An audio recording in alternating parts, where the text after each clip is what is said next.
Dear students, आज का हमारा जो मौजूए बहस है, टॉपिक ऑफ डिस्कशन है, वो है डिफ्रैक्शन ऑफ एक्स रेज के बारे में। ठीक है ना। तो देखिए, डिफ्रैक्शन ऑफ एक्स रेज जो है उसको हम लोग ऐसे डिफाइन करेंगे। देखिए, डिफ्रैक्शन ऑफ एक्स रेज का मतलब है the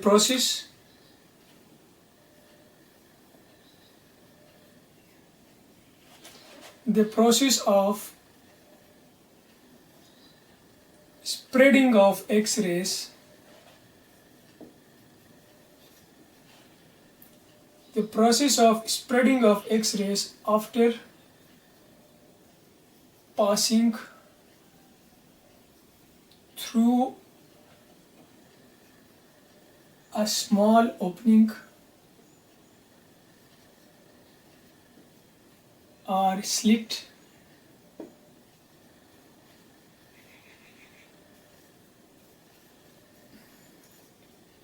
is called diffraction of X-rays.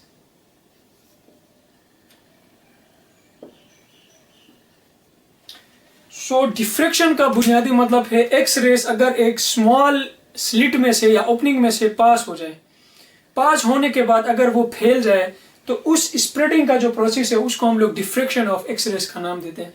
ठीक है, इससे पहले हम लोग डिफ्रैक्शन के बारे में ठीक है पढ़ चुके हैं। फॉर डिफ्रैक्शन, ठीक है ना, डिफ्रैक्शन को ऑब्जर्व करने के लिए बेसिक क्राइटेरिया हमारे पास क्या है?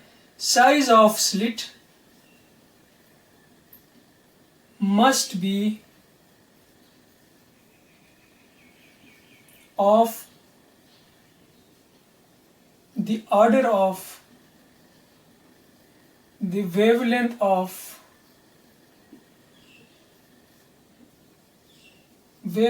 the waves। ठीक है, इसको ऐसे लिखते हैं, del X must be of the order of the wavelength. ठीक है ना, ये डिफ्रैक्शन के लिए बेसिक क्राइटेरिया है। ठीक है, अगर उस स्लिट का size wavelength of the waves के मुकाबले में, ठीक है ना, अगर छोटा हो, ठीक है, या उसके बराबर हो, उसके आसपास हो, तभी हम डिफ्रैक्शन को ऑब्जर्व कर सकते हैं। अब हमारे पास जो ऑर्डिनरी स्लिट्स हैं, ठीक है ना, हमारे पास जो ऑर्डिनरी स्लिट्स या ग्रेटिंग्स हैं, ठीक है ना, वो तकरीबन 2000 एंगस्ट्रम के बराबर उनका साइज होता है। 2000 एंगस्ट्रम, ठीक है ना। इसके मुकाबले में अगर आप लोग एक्स रेस की वेवलेंथ को कंसीडर करें, ठीक है ना, वेवलेंथ ऑफ एक्स रेस,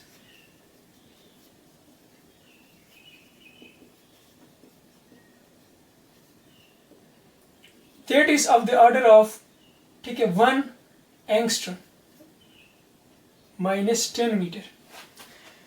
तो देखें, ये आम जो लाइट को डिफ्रेक्ट करने के लिए हम जो स्लिट यूज करते हैं उसका साइज तकरीबन 1500 से 2000 एंगस्ट्रम के दरमियान होता है। अब एक्स रेस की वेवलेंथ जो है वो 1 एंगस्ट्रम के बराबर है। तो इसका मतलब है हम ऑर्डिनरी स्लिट को इस्तेमाल करके एक्स रेस की डिफ्रेक्शन को स्टडी नहीं कर सकते। ठीक है ना, तो एक्स रेस की डिफ्रेक्शन के लिए, ठीक है, for the diffraction of X race,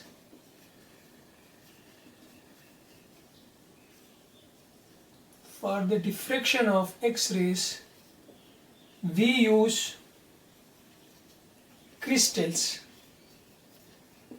हम क्रिस्टल्स का इस्तेमाल करेंगे, क्रिस्टल्स को बतौर स्लिट यूज करेंगे। क्यों? बिकॉज फॉर क्रिस्टल्स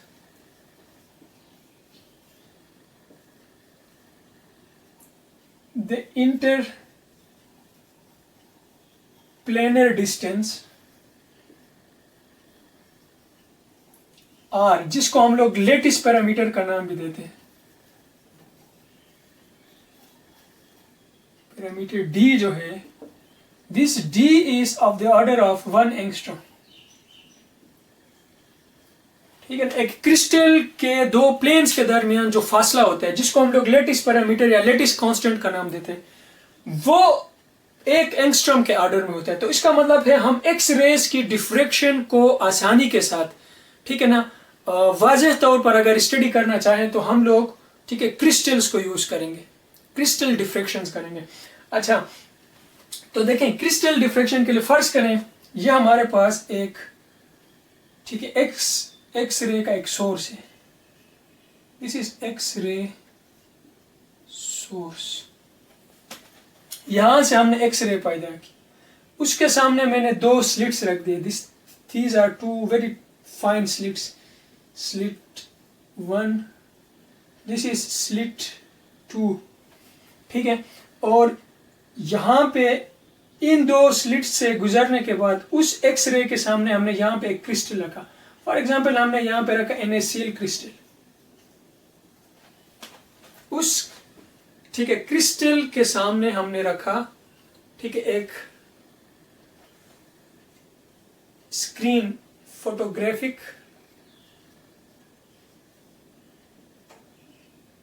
फिल्म या स्क्रीन रखा। तो देखें ये इस सोर्स से एक्स रेस पैदा होने के बाद जब आप इनको दो स्लिट्स में से पास करेंगे, स्लिट्स में से गुजारने का मतलब है दो ये स्लिट्स जो हैं these are used to produce fine beam of X rays, fine beam या जिसको हम लोग collimated beam of X rays का नाम देते हैं।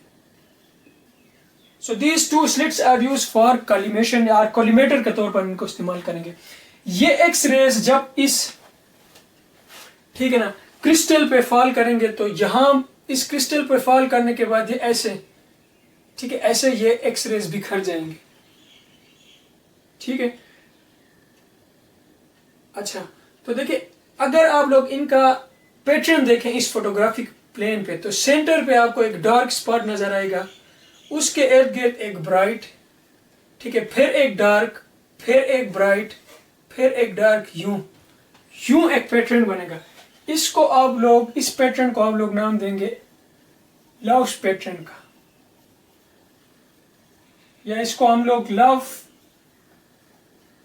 स्पॉट का नाम भी देंगे, ठीक है ना। तो इन एक्स रेस का जो डिफ्रैक्शन पैटर्न बनेगा वो इस तर्ज पे बनेगा, ठीक है। तो सेंट्रल पे जो डार्क रीजन बनेगा, central dark region,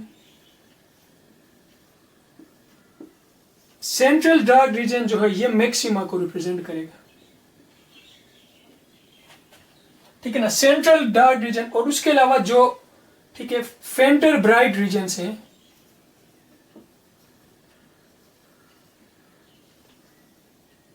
फेंटर bright regions, ठीक है, ये जो है ब्राइट रीजन्स ये बेसिकली मिनिमा को रिप्रेजेंट करें, ठीक है। मैक्सिमा का मतलब है कंस्ट्रक्टिव इंटरफेरेंस, इंटेंसिटी जहां पे ज्यादा हो, ठीक है। मिनिमा का मतलब है डिस्ट्रक्टिव इंटरफेरेंस।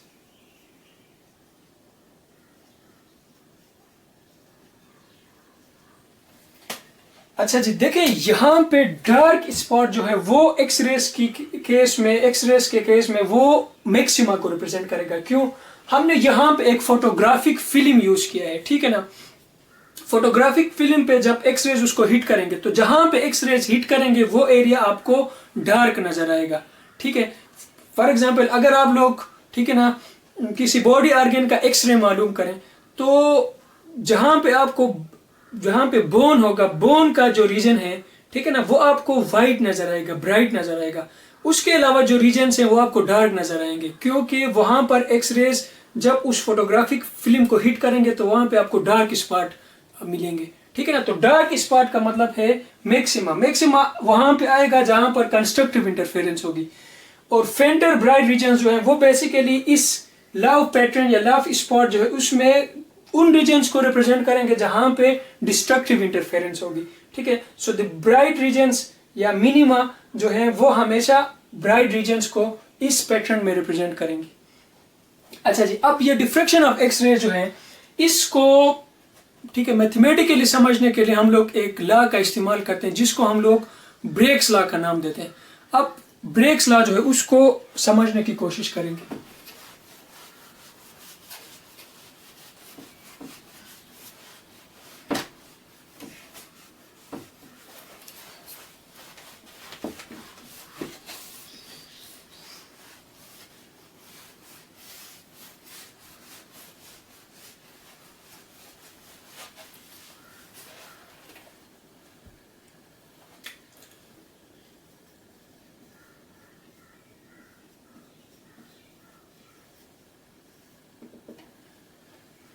अच्छा जी, एक्स रेज की डिफ्रेक्शन जो है वो बुनियादी तौर पर ब्रेग्स लॉ को फॉलो करती है। तो ये ब्रेग्स लॉ बेसिकली क्या चीज है, देखिए ब्रेग्स लॉ, ठीक है, an equation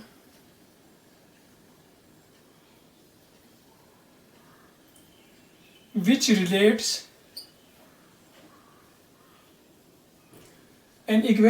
relates the wavelength of X-rays, ठीक है, लेटिस कांस्टेंट या लेटिस पैरामीटर, ठीक है, glancing angle and order of the fringe is called Brake's law। ठीक है, ब्रेग्स लॉ बुनियादी तौर पर एक मैथमेटिकल इक्वेशन है जो कि एक्स रेज की वेवलेंथ, लेटिस पैरामीटर या लेटिस कांस्टेंट या जिसको इंटरप्लेनर डिस्टेंस का नाम देते हैं, ग्लेंसिंग एंगल और ऑर्डर ऑफ द फ्रिंज को इंटर रिलेट करती है। ठीक है, तो ऐसी एक इक्वेशन को हम लोग ब्रेग्स लॉ का नाम देते हैं। इसको मैथमेटिकली हम लोग कैसे लिखेंगे? So the Bragg's law is mathematically written as 2d sin theta is equal to m lambda. ये ब्रेग्स लॉ है बेसिकली। यहां पर d जो है, ठीक है, this is lattice constant. Theta जो है, theta basically represents glancing angle.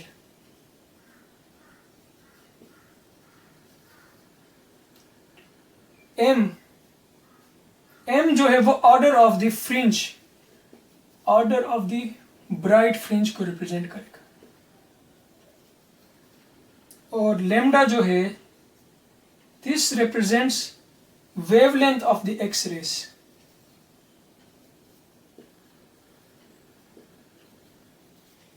ठीक है, अच्छा जी, अब यहां पे देखें थीटा जो है ना, ग्लांसिंग एंगल जो है जिसको, ठीक है, ग्लांसिंग एंगल का मतलब है वो angle, the angle made by the incident X ray with the plane of the crystal।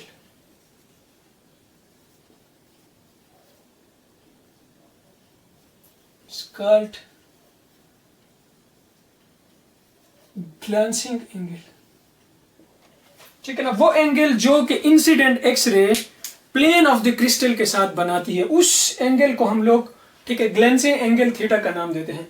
अच्छा जी, अब इसको हमने प्रूफ करना है। ठीक है, इसको प्रूफ करने के लिए हम फर्ज करेंगे कि हमारे पास ये एक क्रिस्टल है। ठीक है, फर्ज करें ये उस क्रिस्टल जो है फर्स्ट प्लेन है, ये उसका सेकंड प्लेन है और ये उसका थर्ड प्लेन है। और फर्ज करें इन दो प्लेन्स के दरमियान डिस्टेंस जो है वो d के बराबर है। तो लेट हमने एक्स रेस जिनकी वेवलेंथ लेम्डा के बराबर है, ठीक है ना, हमने इस क्रिस्टल पे एक्स रेस को इंसिडेंट किया। ठीक है, जब इंसिडेंट किया तो फर्स्ट प्लेन से, ठीक है ना, ए रे इंसिडेंट हुई, ठीक है ना, और it is reflected as B. तो देखें इस प्लेन के साथ ये इंसिडेंट रे जो एंगल बनाएगी उसको हम लोग थीटा का नाम देते हैं, ग्लांसिंग एंगल। ठीक है, अच्छा जी, अब इस इंसिडेंट और रिफ्लेक्टेड एक्सरे के दरमियान जो एंगल बनेगा उसको मैंने फाई का नाम दिया, फाई एंगल का नाम दिया। अब देखें जी, अब फर्ज करें एक और एक्सरे सेकेंड प्लेन से ऐसे रिफ्लेक्ट हुई, इसको रे सी का नाम देते हैं, इस रिफ्लेक्टेड रे को डी का नाम दे दें। ठीक है, अच्छा, तो अब यहां पे देखें जी, अगर if this is angle theta, ठीक है ना, वो एंगल जो कि इंसिडेंट एक्स रे, ठीक है, प्लेन ऑफ द क्रिस्टल के साथ, ठीक है, बनाती है, उसको हमने, ठीक है, थीटा का नाम दिया, ग्लांसिंग एंगल का। तो अब ये अगर नॉर्मल लाइन हो तो देखिए if this whole angle is phi, this will be phi by two, this will be phi by two. तो देखिए अगर इस एंगल को आप लोग देखें यहां पर, दिस इज 90 डिग्री, तो 90 डिग्री माइनस 5/2 करेंगे तो थीटा आएगा। इस साइड पे देखें 90 डिग्री माइनस 5/2 करेंगे तो ये भी थीटा बनेगा। So this is also angle theta. अच्छा जी, तो यहां पे लिख लें अपने साथ, let X rays of wavelength lambda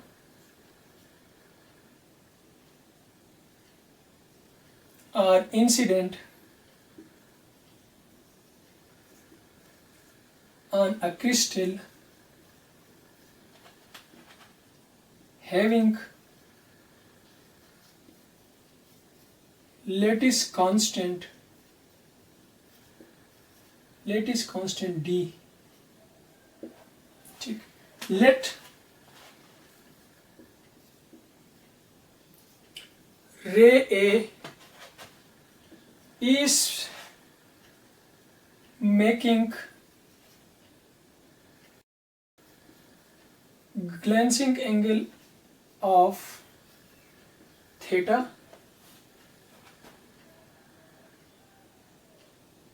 and is reflected as ray B।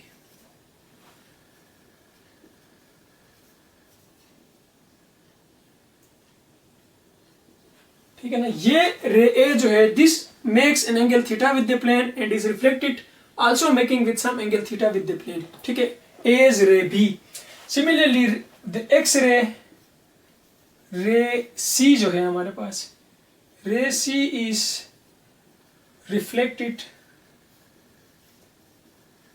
From the lower plane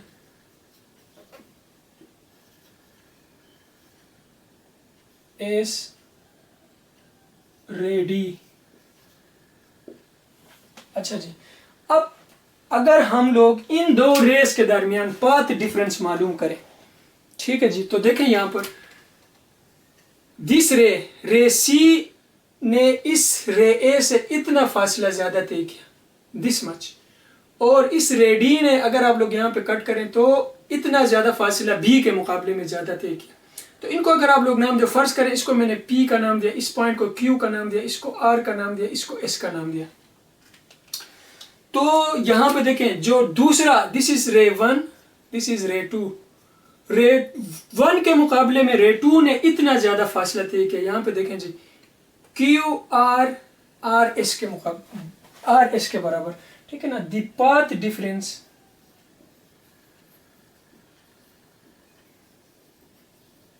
between the two rays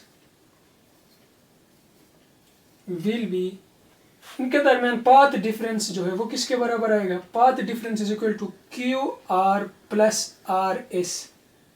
रे 2 ने रे 1 के मुकाबले में इतना ज्यादा फासला तय किया, QRRS, ये एक्स्ट्रा पाथ है, बाकी पाथ सेम है, ठीक है ना। तो हम इस पाथ डिफरेंस को मालूम करेंगे। तो इस पाथ डिफरेंस को मालूम करने से पहले यहां पे देखें ये एंगल थीटा है, देखें ये इंसिडेंट रे जो एंगल इस प्लेन के साथ, ठीक है, बनाएगी उसको हमने थीटा का नाम दिया। अब अगर मैं इस प्लेन पे परपेंडिकुलर लाइन ड्रा करूं और इस इंसिडेंट एक्स रे पे एक और परपेंडिकुलर लाइन ड्रा करूं, ठीक है ना, दो लाइंस के दरमियान जो एंगल डिफाइन होगा, उन दो लाइंस पे अगर मैं परपेंडिकुलर लाइन ड्रा करूं तो उन दो परपेंडिकुलर लाइंस के दरमियान भी वही एंगल बनेगा, ठीक है। This is the basic theorem of mathematics. तो ये अगर एंगल थीटा है so this will also be angle theta, ठीक है। अगर तो यहां पे देखें जी, अगर ये एंगल थीटा है तो this must be angle theta, अगर ये एंगल थीटा है so this must be angle theta, and this is the lattice parameter D. अच्छा जी,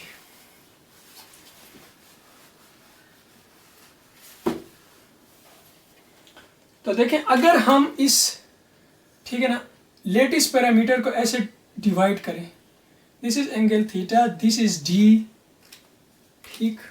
similarly this is the lattice parameter, this is angle theta D. तो this is this is Q P R S.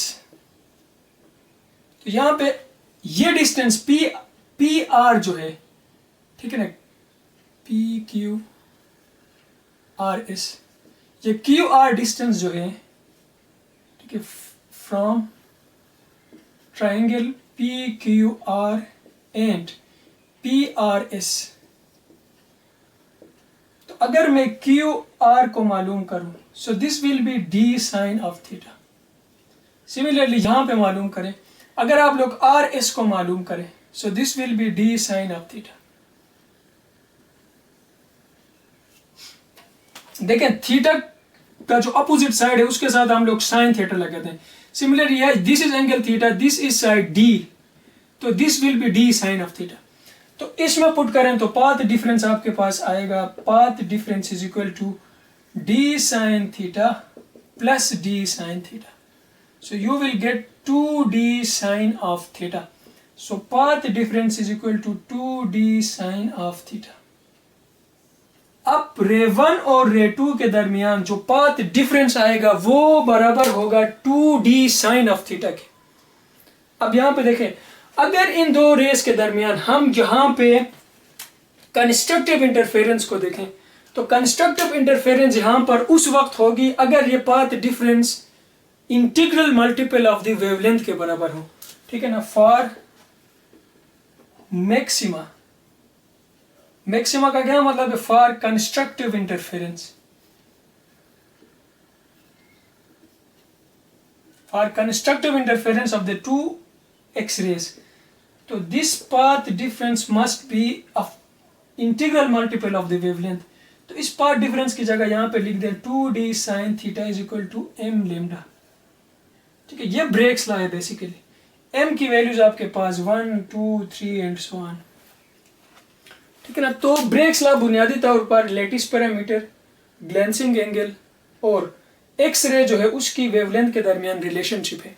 अब देखें, अब इसको इस्तेमाल क्यों करेंगे, देखें हमें अगर एक्स रे की वेवलेंथ गिवन हो, order of the fringe given हो, तो हम इस इक्वेशन को इस्तेमाल करके लेटिस कांस्टेंट निकाल सकते हैं।